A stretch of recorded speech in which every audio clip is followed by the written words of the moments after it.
Guys, ఈరోజు special ఏంటంటే పుదీనా పచ్చడి అండి. మొదట మన ఇన్ని పచ్చిమిర్చి తీసుకున్నానండి, ఒక 10-15 తీసుకున్నానండి. ఇవి తీసుకొని నూనెలో వేంపుకోవాలి. ఇలా చక్కగా వేంపుకొని పక్కకు తీసుకోవాలి. ఇది వేగేంత వరకు నేను చూపిస్తాను, చూడండి.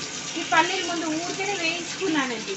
పల్లీలు ఇలా వేయించుకొని పక్కన పెట్టేసుకున్నాను. ఇలా అంటే పొట్టు వెళ్ళిపోవాలి. వేయించుకొని పక్కకు పెట్టుకొని ఈ పొట్టు ఇలా తీసేయాలి. ఇప్పుడు అలాగే దీనికి సరిపోయేంత ఒక కట్ట పుదీనా అండి, పుదీనా, ఒక నిమ్మకాయ అంత చింతపండు నానబెట్టుకున్నాను. ఇది పచ్చడి కావాల్సిన మెటీరియల్స్, ఇంగ్రీడియంట్స్. ఇప్పుడు తాలింపు తర్వాత చూపిస్తాను. పల్లీలు, పుదీనా, పచ్చిమిర్చి వేపుకున్న తర్వాత అన్నీ గ్రైండ్ చేసుకోవాలండి, మిక్సీలో వేసుకోవాలి. ఇవన్నీ ఈ పుదీనా కడిగి పెట్టుకున్నాను చక్కగా. ఒక కట్టనండి ఇది, ఒక కట్ట పుదీనా. ఈ చింతపండు నానబెట్టుకున్నాను కదండి, ఒక 5 మినిట్స్ తర్వాత ఇది కూడా అందులో వేసేస్తాను.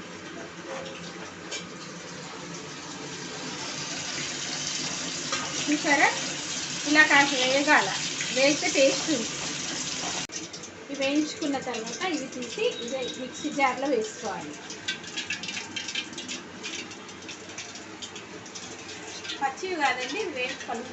కేవలం నూనెలో వేసుకున్నాను.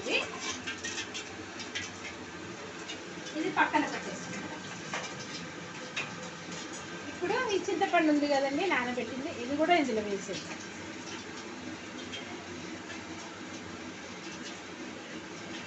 ఇప్పుడు కొద్ది వాటర్ కావాలి కదండి, ఇదే వాటర్ వాడుకోవచ్చు మనము. ఈ పల్లి పొట్టు తీసినవి కూడా ఇందులో వేసేస్తాం.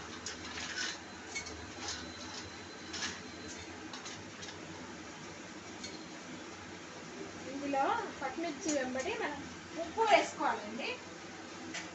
ఉప్పు కంపల్సరీ వేసుకోవాలి, ఎందుకంటే పచ్చిమిర్చి ఊరికే అట్లా గ్రైండ్ చేసి మనకు చేదు వస్తుంది. కాబట్టి దీంట్లో కొంచెం సాల్ట్ వేసుకుని చేసుకోవాలి.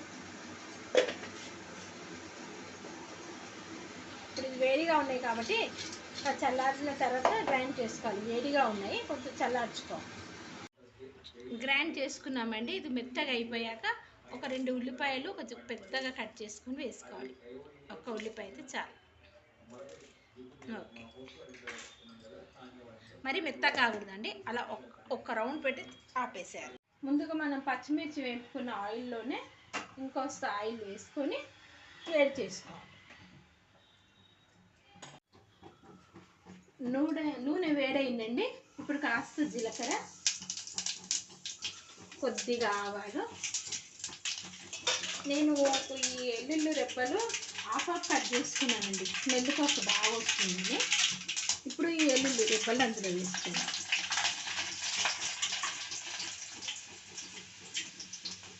కాస్త వేగాక ఈ ఎల్లుల్లి మిర్చి కూడా హాఫ్ చేసుకొని వేసుకోవాలి. వెల్లుల్లి రుబ్బలు ఎంత బాగా స్మెల్ వస్తుందో. ఇప్పుడు ఈ కరివేపాకు తీసి ముందే కడిగి పక్కన పెట్టుకున్నాను, ఇది కూడా ఇందులో వేసుకున్నాను.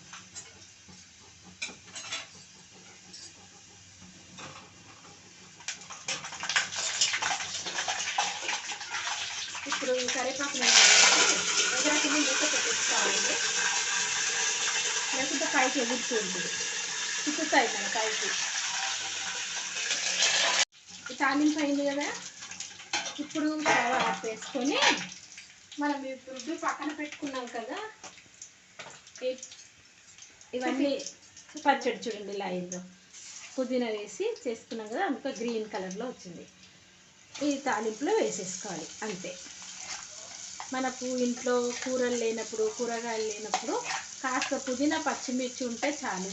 ఇంకా పల్లీలు అయితే ఇప్పటికి మనకి ఇంట్లో ఇప్పటికి నిల్వ ఉంటాయి కాబట్టి దాంతో వెంటనే మనం ఇంకా పచ్చడి చేసుకొని అయినా కడుపు నింపుకోవచ్చు. చూడండి, ఒకసారి ట్రై చేయండి. పుదీనా పచ్చడి రెడీ. చాలా బాగా అయిందండి. టేస్ట్ చూసి మా పాప చెప్తుంది. మీరు కూడా ఇంట్లో చేసుకోండి. చక్కగా వేడి వేడి అన్నంతో లేకుంటే చపాతీతోనైనా తినొచ్చండి, చాలా బాగుంటుంది. ప్లీజ్ సబ్స్క్రైబ్ చేసుకోండి, లైక్ చేయండి, షేర్ చేయండి, కామెంట్ రూపంలో నాకు చెప్పండి. బాయ్.